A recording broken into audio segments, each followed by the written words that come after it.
this way I see there is still a light in me. Carry onward thankfully, and let the light see what it sees. My question is, how do you know? Okay, you're in the path. How do you know you are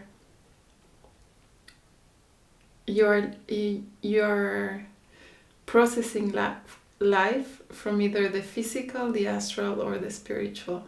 Mm-hmm. Because it seems to be a real mix. Yeah. Yeah. Especially when someone is highly sensitive or empath or... Yeah.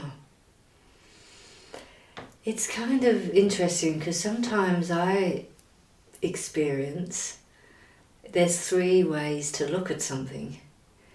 So there's an event that takes place, and then there's the outer presentation of what we're experiencing, and perhaps in a certain sense the self that's connected to the outer world is engaging with it. And then there's another part which is like the soul process that is learning, growing, transforming, evolving, becoming. And then there's another part which is really the spiritual process, which is actually guiding on some level. And so it can be quite complicated when you are aware of those 3 levels and you're just trying to live life. Mm-hmm. Because the question is, what is the level that needs to be the right point of view? Exactly. Yeah. And you don't want to miss out on the gems that are offered to us because we're in a point of view that doesn't perceive what we need to perceive. Mm-hmm. So yeah, I work with that question a lot, and it is complicated because you can experience an event through your personal response, but then there can be this deep soul understanding of why someone may have acted the way they did, and in a way there's a level of acceptance that your personal response wouldn't have, but the soul life can have, because it can see it from another place. Mm-hmm. And then there's this other picture where you can see the spiritual processes unfolding that take on a whole nother interest or insight into what has just unfolded. And because of that, we have to learn to navigate and perhaps what we might call balance, body, soul and spirit, in the transformative path. And there are times in your life where one gets more of a centre stage, but there is a point in the development path when the task is to balance them. And that may be where you are, because that's the question that you carry. Mm-hmm. Rather about which is the right one, Mm-hmm. more how do I make sure they're balanced? And do I give the right time or the room for all 3 aspects of my being? And that's where I think the inner development path can really help, because it does mean that you don't just get caught up in the external expression of your life. You have this moment of turning inward and in a way sorting those expressions through your own soul activity. How did I really see that? What do I really think and feel about that? What was mine? What was the others? That's on a real soul level. And then on a spiritual level, you can have this recognition through various exercises. For instance, say the review of the day, where you're looking over the events, but from a different point of view, where you go through the events of your day in a reverse order. So I would say just to ensure that you give room to each of those parts of yourself in your daily life, and they will become their more balanced and able to work between each other, less discord. Mm-hmm. And there seems to be because life is moving so fast now, Yeah, that you're already in the next thing, yeah, and what happened just before is ungraspable, yeah, and every time you need to like keep, and there's sometimes no time to do this retrospect, or yeah, it's like learning in the moment yeah. and making so many mistakes. Yeah, but therein lies that little bit of will. So a meditative practice doesn't take long. It may only take 5 to 15 minutes out of the day, but the impact it has on the integration and digestion from a soul spiritual point of view is really significant. You know, when we go to sleep at night on one level, we're doing that integration and digestion.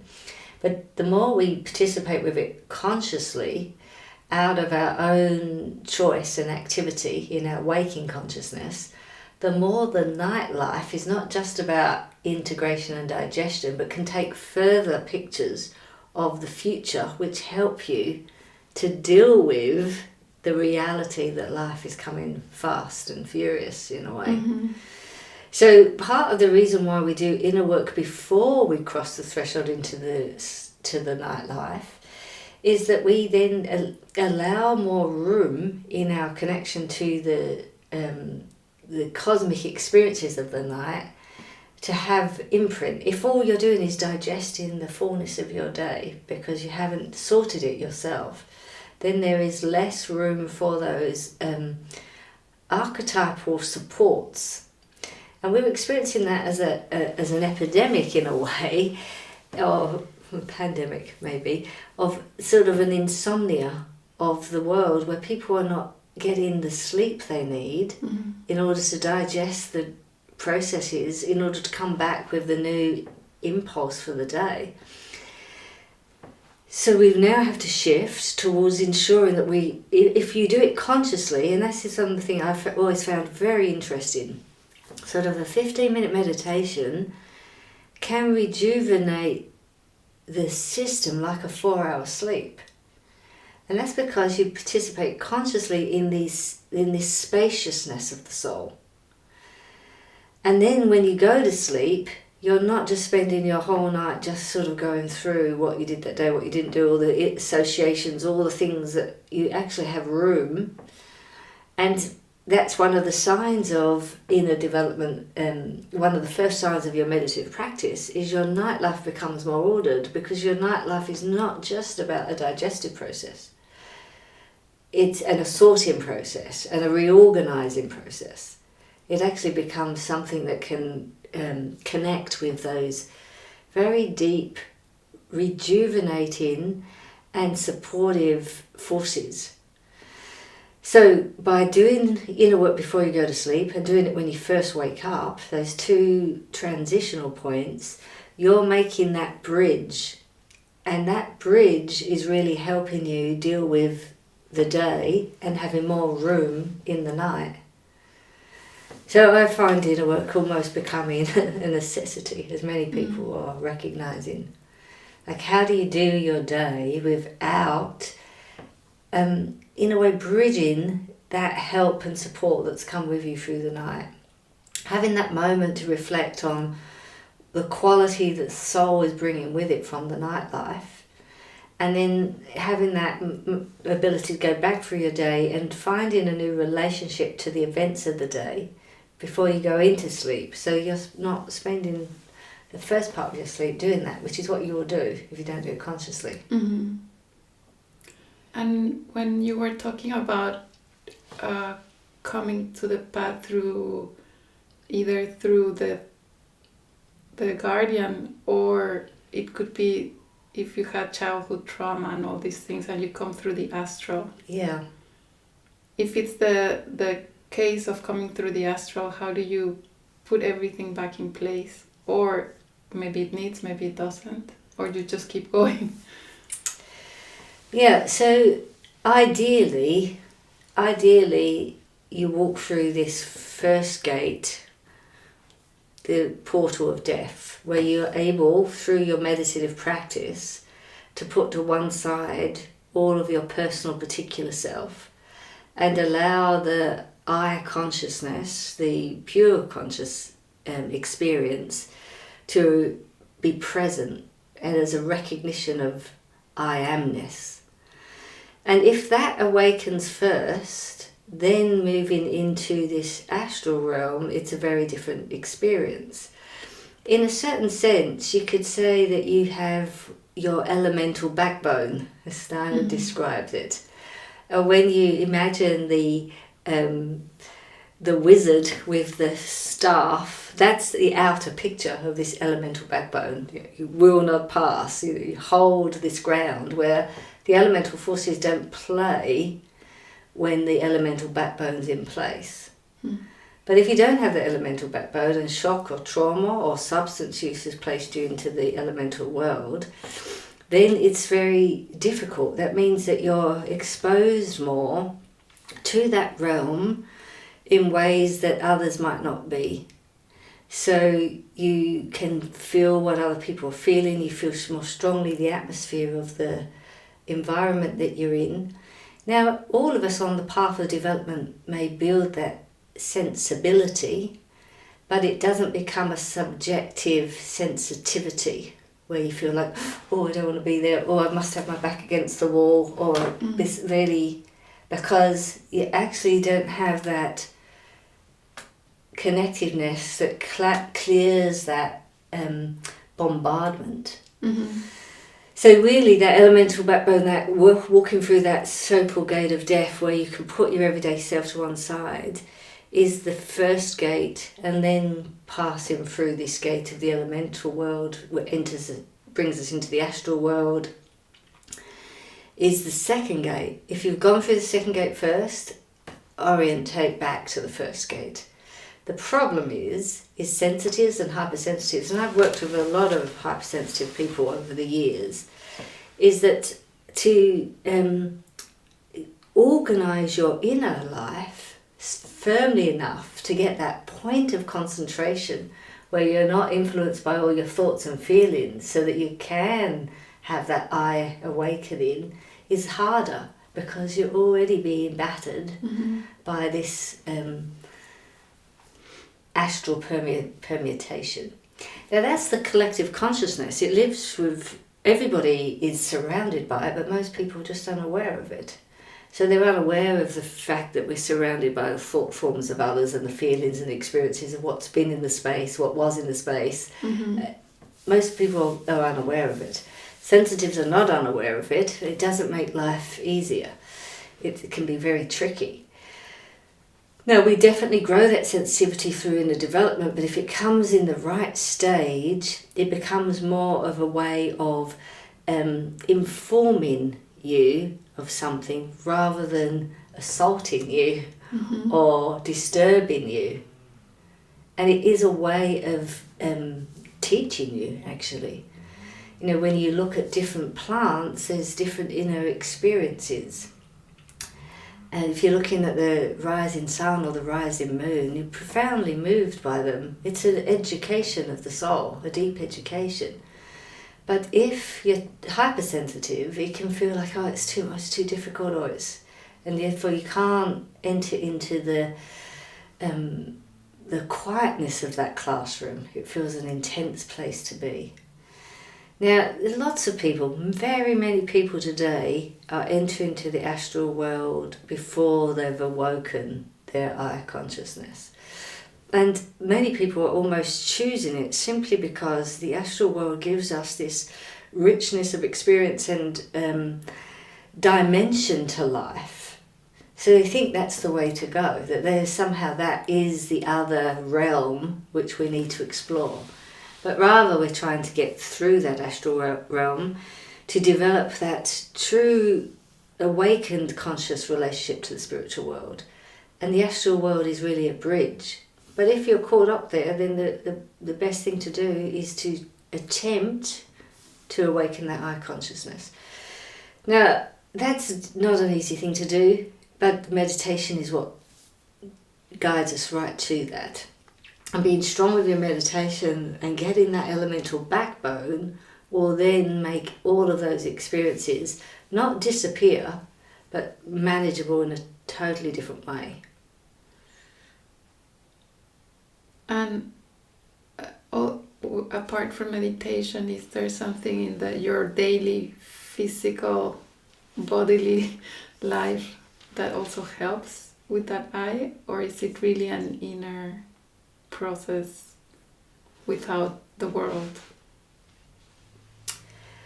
Well, that's an interesting question, because in one way you could say if I am body bound more, then this body as an instrument of my own house, my own home, should be a protection against what's surrounding us.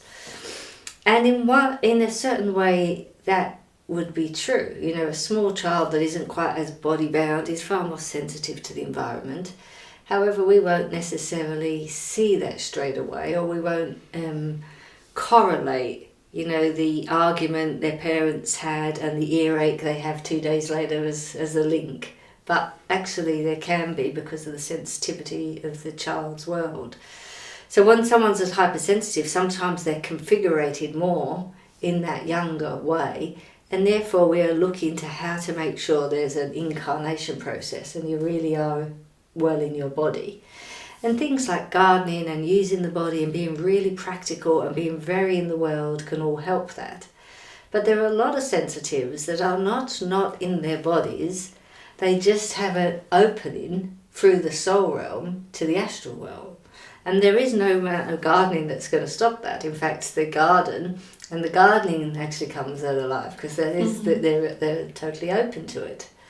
So what it needs then is to step on spiritually, not to work with that process of trying to make sure you're well and truly incarnated into the body, because that's not the issue.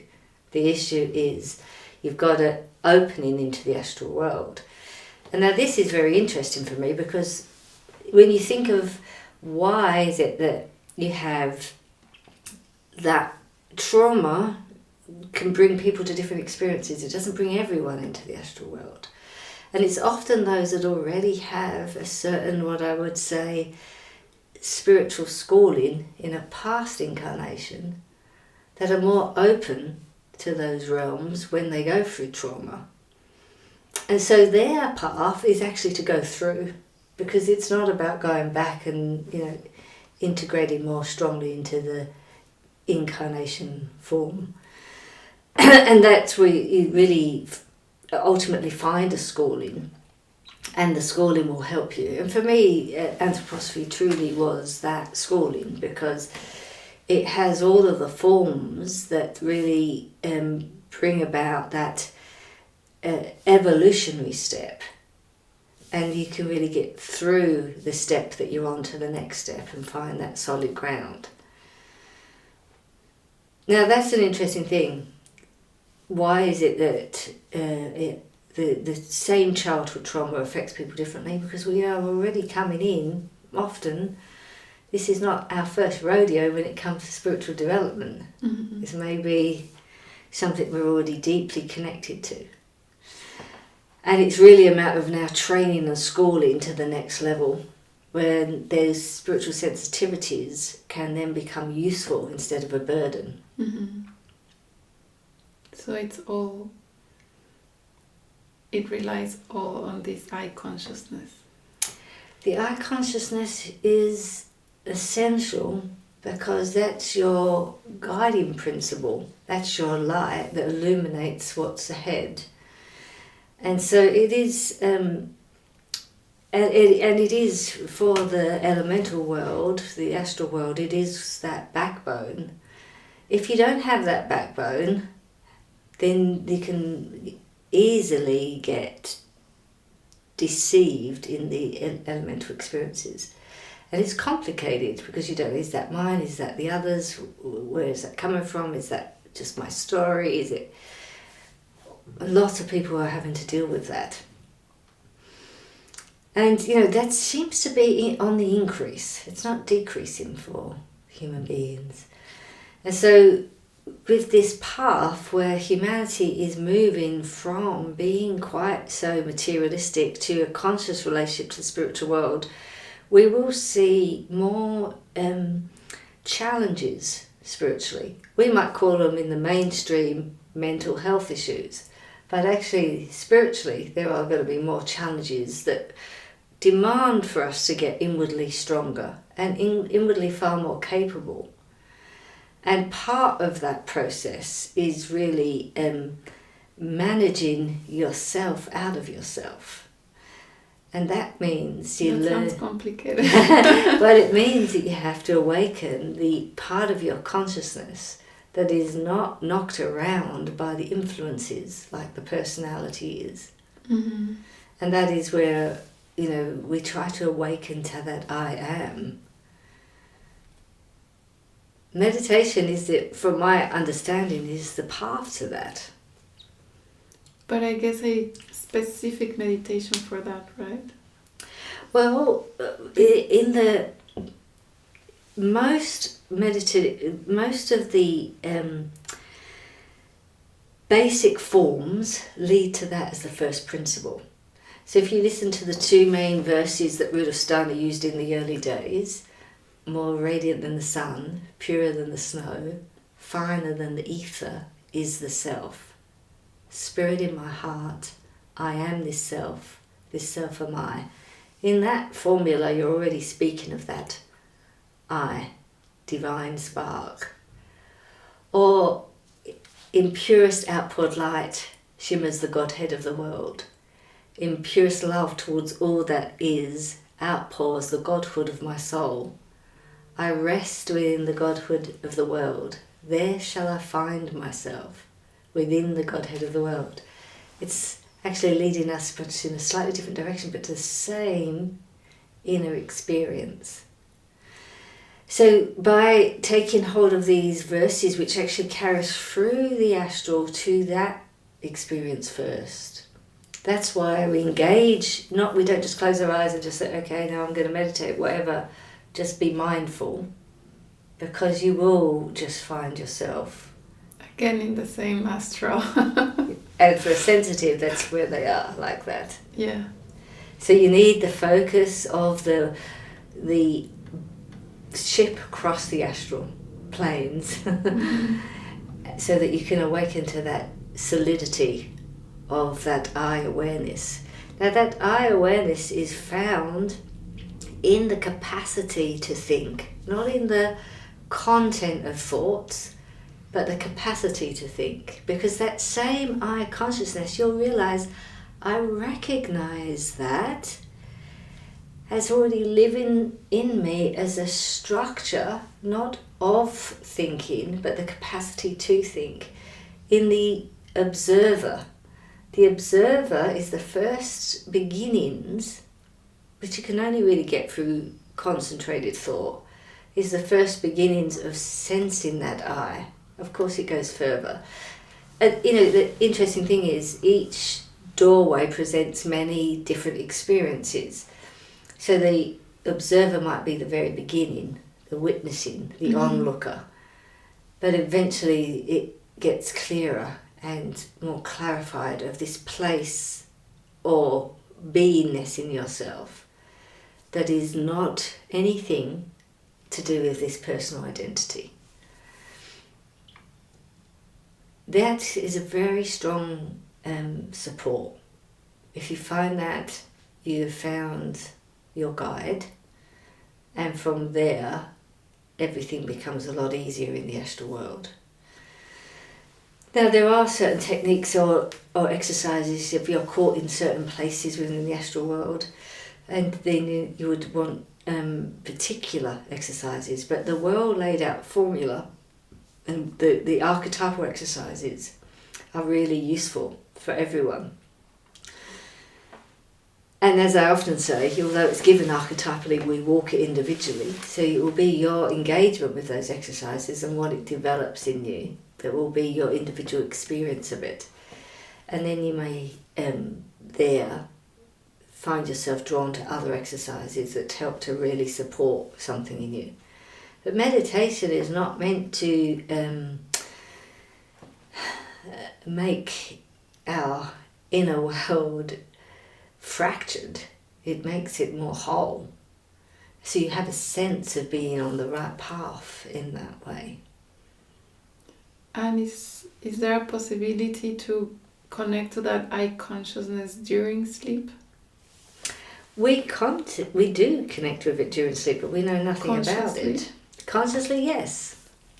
Absolutely. So when you go to sleep and you first pass through what the dreaming realm, now you can wake up in that dreaming consciousness. And you can wake up in your personality there. And that is really like astral travel.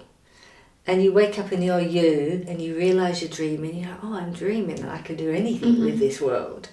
But that's you waking up there.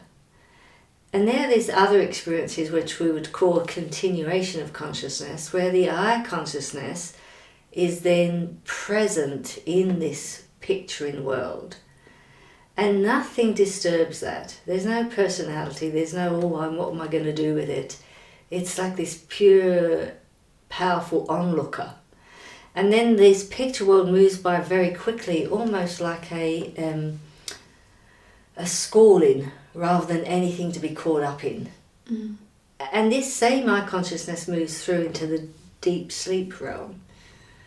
Now often we don't know about deep sleep. We know when we've missed it, we know when we haven't had it, but we don't know when we've been there. But when that I consciousness is able to wake up there, then you also have that real sense that I was a spiritual being among spiritual beings. There is something else that takes place in that night. And that's where we really find the real encounter with our destiny and what we're here for and why we're here. We remind ourselves. But when you work with that consciously in meditation, you're going through those realms of consciousness with full consciousness. Instead of losing the the waking day consciousness and going through dreaming into deep sleep, you're maintaining the waking, but without all of that clothing of the personality, which actually puts you in an anaesthetized state. And then you move through that astral, that dreaming picture, into that, maybe we would call it the true spiritual world. And just a moment there, even without any so-called encounter, because that may not happen at the very beginning, resources the system extraordinarily. I have known many people say, oh, I don't have time to meditate, until they get that and they go, I don't have time not to meditate. Because this is where the source is. Walking home this way I see there is still a light in me. Carry onward thankfully.